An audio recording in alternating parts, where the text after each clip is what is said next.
So, Iron Man came out in 2008 and really kick-started what we now know as the Marvel Cinematic Universe. And looking at this film, again, for me, it's like beginning that journey all over again. Beginning the journey that I started as a teenager, back when in England we call it year 9. So I was about 15 or 16 then. And really beginning the journey of watching Marvel Studios grow as both a company and as a movie franchise. Iron Man came out in the same year as Dark Knight, and both Iron Man and Dark Knight have really cemented themselves as the poster child for both Marvel and DC. Iron Man was very, very successful, on par, kind of, with the Dark Knight series. And both films have really laid the groundwork for comic book films moving forward. This is the quality, this is the level that people have come to expect from not only Marvel Studios, but all comic book films. I like the Dark Knight and Iron Man and I will be doing Dark Knight in the future, as we build into Batman v Superman. But right now we're just focusing on on Iron Man and why this film was so successful. So the film is directed by Jon Favreau, who also plays Happy in the film. Now, this is Favreau's second outing in a superhero movie. Favreau also directed Daredevil. And I happen to be one of those people who actually doesn't mind Daredevil. I actually do like it. I don't mind the theatrical cut. And I also love the director's cut as well. So I'm one of those fans who actually kind of likes Daredevil. But what he did with this movie is he created an entirely superior movie than Daredevil. Iron Man carries the best traits of what Favreau tried to do with Daredevil and applied them with a few tweaks here and there to basically give us a film that story-wise is really, really strong, and all the elements that were made to put this movie together work. And that's why this movie is so successful, in my opinion. Because the elements that were thrown in Iron Man work. The best thing about Iron Man is Iron Man is its own cohesive story. That easily could have worked as its own standalone film. But Marvel did the ingenious idea to create a Marvel Cinematic Universe around this character. And it worked. It really, really worked. Now, when I was going into this film, I knew nothing about the background of what was going on at the time. And I didn't know about the film being connected to other universes. So going into this film was really, really interesting. And the fact that the film is part of that bigger universe is really, really good. Now, Iron Man is the movie version of Iron Man is a bit different. For starters, Iron Man's origins are a bit updated. They're a bit more modern for viewers to relate to. Another aspect is Tony's personality, which I'm gonna get to in a minute. But putting Iron Man into this modern day setting really worked. It helps viewers identify and embrace the film. And really identify with what's going on in the film. Because no one was going to relate to the Vietnam War. But everyone would relate to the Afghanistan War. Because of the Middle Eastern wars going on there, viewers could really identify with that and really believe that this character could exist. And that's why I think a lot of people were able to relate to this film so much, and why I think it worked.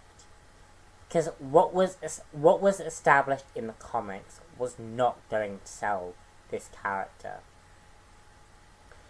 But the subtle tweaks that were made to Tony Stark and the origin of Iron Man really helped this movie. So this movie follows Tony Stark, aka Iron Man, who starts out as a weapons manufacturer. After escaping from the Ten Rings and building the Iron Man suit, begins to continue to tinker with his suit, and uses the suit to not only destroy the weapons that he helped create, but also recreate himself as a person. Looking into the story more closely, we learn that the story itself has a lot of rich themes and characters which helped this movie become a solid film. Tony Stark had a huge potential to be very unrelatable. For instance, he's rich, he's slightly cocky, he's narcissistic, and he's a weapons manufacturer, and most people view weapons as a bad thing. So it was going to be hard to relate to a character who was, quite frankly, a bit of an unlikable character. And when you compare this character to, say, Batman, for instance, another rich character, but Batman uses his riches to clean up his city, to ensure that crime doesn't take away other people's lives. And this is something I think people were going to relate to a lot more. But the great thing about how Robert Downey Jr. plays his character is Robert Downey Jr. adds a certain charm to the character. For instance, he's charismatic. He's charismatic. He's naive. He does make mistakes, but it's a really show of character that how Tony is able to upgrade himself from that. And when he eventually dons on the Iron Man suit, and begins saving the day, we really can appreciate the character because of what we've seen him go through in this film. So the story, the first act of the film, as you can see here somewhere. The first act of the film shows us a Tony Stark living the high life. Like, he has money, he's constantly around beautiful women, and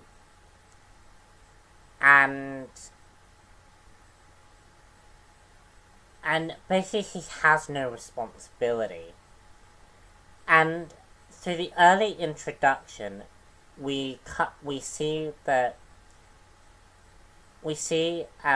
Stark generally believing that weapons are a necessary evil, and that weapons are needed to protect the world. But as we go through the movie, we really see how simple-minded Stark's mindset is, and that Tony Stark is just naive about the whole situation of building weapons. He isn't aware of the fact that his weapons are doing more harm than good, and the fact that his weapons are in the hands of the enemy just as much as they're in the hands of his country. And it's when he's kidnapped by the Ten Rings, Stark relearns the fact that he has to take responsibility for his actions. And this is where his character arc begins.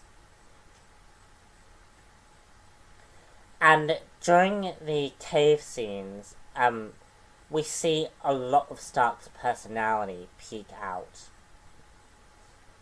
And we get to see actually who the man is underneath. And this is thanks to the discussions that he has with Yinsen, another fellow captive. And through their discussions, we see a lot about the insecurities that Stark has. I really like the interaction between Stark and Yinsen.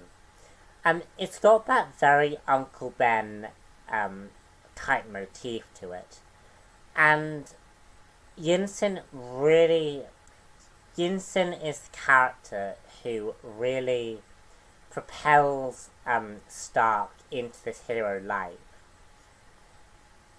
And we get to see, and Yinsen really peels the layers of Tony Stark's facade, which is something that Pepper Potts will later do in the movie, and in the film franchise as well. But the death of Yinsen is the defining point for Tony Stark.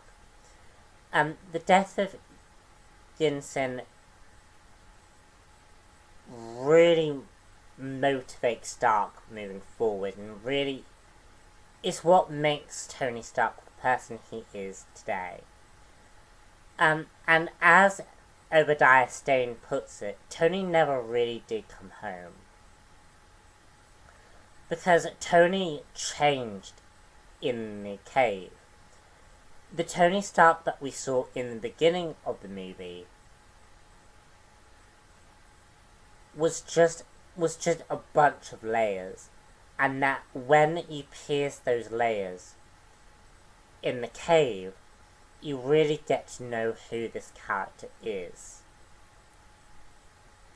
And that maybe Stark's friends aren't able to appreciate that when he returns back to civilized society. Because of what we've seen previously, we can really respect Stark's decision to get rid of weapons.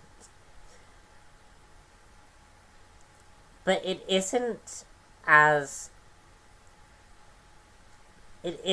easy for Stark just to be pro-weapons to anti-weapons. The Iron Man weapon itself is a weapon. The Iron Man suit is in itself is a weapon, which is something that comes a lot in the comics.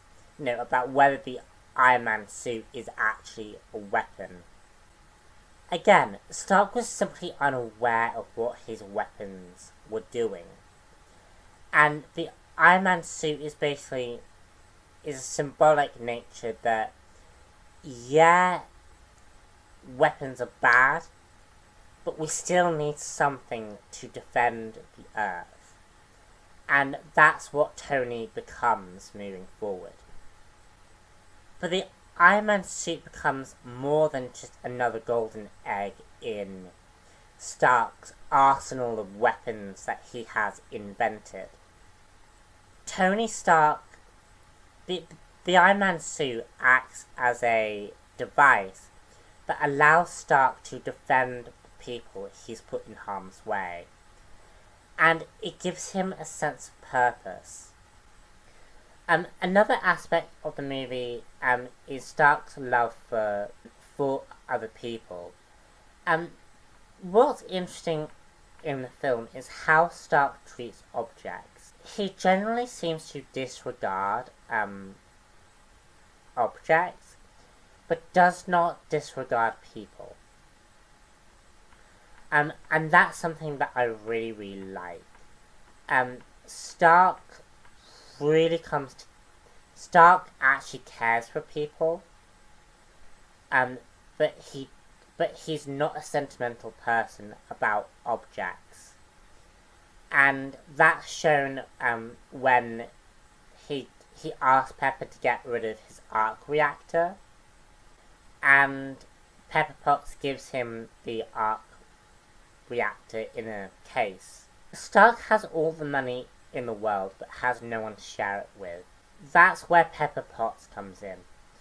Pepper Potts is the person he wants to share a life with. When Pepper Potts gives him his arc reactor back, Pepper Potts is a character who sees through Tony Stark's facade, just like what Yinsen did. And Pepper, I just love how natural Pepper Potts is. She's not your stereotypical superhero girlfriend, or love interest. In fact, in this movie, she isn't even dating Tony Stark. Like, she doesn't start dating Tony Stark until the second movie. But I just love how natural their relationship is. And it's a relationship that you really, really come to like. Now we get to the villains. The villains were really lackluster. It's something that Marvel has yet to really accomplish with their villains. The only real success that they've had so far is Loki. Because Loki is by far one of their better villains. The Ten Rings as a terrorist organization, we're not really sure what their motives are. Throughout watching this film, I could never get what their motives are. And it's not really explained in the sequels either. And we just don't know what their motives are. And we have Raza, one of the Ten Ring people, who is revealed to be in league with Obadiah Stane. We don't know what Raza and his group of Ten Rings people, and how they correlate to the bigger Ten Rings people. It's really, really weird, and Raza appears to have his own motives as soon as he finds the Mark 1 armor. We don't really see how Ra's is connected to the Ten Rings. But he dies at the hands of Stan anyway, so it's not really important. It's just, I felt like it would have been more better to actually give an explanation as to what the Ten Rings' function is. And it's something that isn't entirely explained in the movies. Obadiah Stane is the exact opposite of Tony Stark. Stane is very responsible. He desires power, and what we find with him is how he's willing to get that power. Stane lacks Stark's intellect, which is why Stane really needed Tony Stark. When Stane gets to be the Ironmonger, we see exactly the reason why Tony wants to keep the Iron Man suit to himself. Because in the hands of someone without the morality to use it, the Iron Man suit is a weapon. And that's what we see play out with Obadiah Stane. Is that in the hands of the wrong person, the Iron Man suit is a weapon. In the hands of Tony Stark, it's a peace operating unit. Stane is one of the more better villains, but he dies halfway through, and it's kind of a wasted character after that. Okay, so here's what Iron Man did for the franchise. Iron Man really opened the door for the Marvel Cinematic Universe to begin. What I really like about this movie is it's fundamentally a movie first and a world builder second. Iron Man as a movie really establishes its own uniqueness, and as I've mentioned, it would have really have done well as its own thing had it not had this other aspect played on top. S.H.I.E.L.D. is established in this movie, which really helped the world building. And it's done perfectly. S.H.I.E.L.D. is done in a very subtle way. It's still an undercover agency. It's done by introducing Agent Coulson, who will become a major element for the movies and for the TV show. And Coulson was such an excellent character to introduce. He is by far the most likable of the S.H.I.E.L.D. agents. And I think Coulson really stands for the fan of these characters. Like, Coulson is a man who is very nice, easily relatable, and he just adds this excellent, agency dedicated to doing good, dedicating to securing the world and protecting it from all these different forces who would attempt to destroy the world. And in the post-credits scene, we do see Nick Fury. And Nick Fury is, of course, the ultimate version of Nick Fury. Also, Iron Man introduces the concept for the post-credits scene. Originally, this actually came from X-Men The Last Stand. And the X-Men The Last Stand really introduced the concept of these post-credit scenes. But Marvel Studios really took that concept and just ran with it. And they did a really, really good job. So back onto Nick Fury. Nick Fury being the man behind the operations of S.H.I.E.L.D. and the Avengers initiative was really, really good. This S.H.I.E.L.D. does seem a bit different to the one shown in Captain America, First Avenger. For some reason, I got the impression that this S.H.I.E.L.D. may have been new, or may have been going through the process of reorganizing its structure. We do know, based on the comics and based on the bits and pieces that we've had, that the word S.H.I.E.L.D. was being used, but, during Peggy Carter and Howard Stark, and the founding of S.H.I.E.L.D. But the fact that S.H.I.E.L.D. Is used in a long abbreviated term seems to suggest that S.H.I.E.L.D. Was undertaking new management by the time Nick Fury came into the fray. I don't necessarily know if that's true. I just get a slight feeling that Nick Fury established some new management when he became the head of it. And like I said, Peggy Carter and Howard Stark are the co-founders of S.H.I.E.L.D. So it's interesting to find out whether...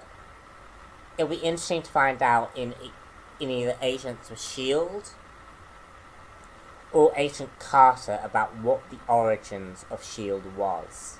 As I mentioned earlier, the Ten Rings are really unclear in this film. And I'm wondering if the Ten Rings are somehow connected to Hydra. There was a rumour going around that the main villain with the ring in Agent Carter may be a part of the Ten Rings. So I'm wondering whether the Ten Rings actually does have some kind of connection to Hydra, and that Hydra, in order to remain in existence, became terrorists, and Hydra and Ten Rings is just a form of Hydra. I don't know if that's a fact, it's just a theory, but it would explain the reason behind the Ten Rings. The Mandarin was established to be a real thing in All Hail the King,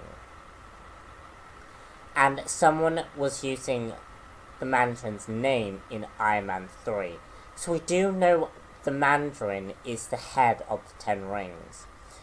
We have just yet to see the Mandarin actually appear in these movies, and what the Mandarin's role in the film is. The last thing I wanted to comment on was the arc reactor. And I do have a slight theory about the arc reactor. I reckon the arc reactor may borrow some of its power from the Tesseract. It would explain why in Avengers, Tony was able to block out the soul gems, or the soul stone rather, power, and negate it. And the reason why I say that is because maybe the stones can't influence the other, and also we see in Captain America First Avenger, Howard Stark discovering this element that Red Skull had weaponized in the film. So I do wonder whether how the arc reactor relates to the Tesseract, and if there is anything related there. All in all, this is a very solid film. I'm very happy, and I'm very happy with the film. And I would argue that this film is actually one of the greater versions of the movie. And above all else, I like it for its simplicity. It's the most simple of the films that is the most engaging at the same time. Anyway, that's my end of the review for Iron Man. If you want to check out my full review of the movie, check out my Facebook page. Because after every post, I'm going to post my full analysis of the film. And also, do like my Facebook page, because I do post a bunch of funny pictures on there. And I also am going to start posting some additional stuff as well related to Marvel in the near future.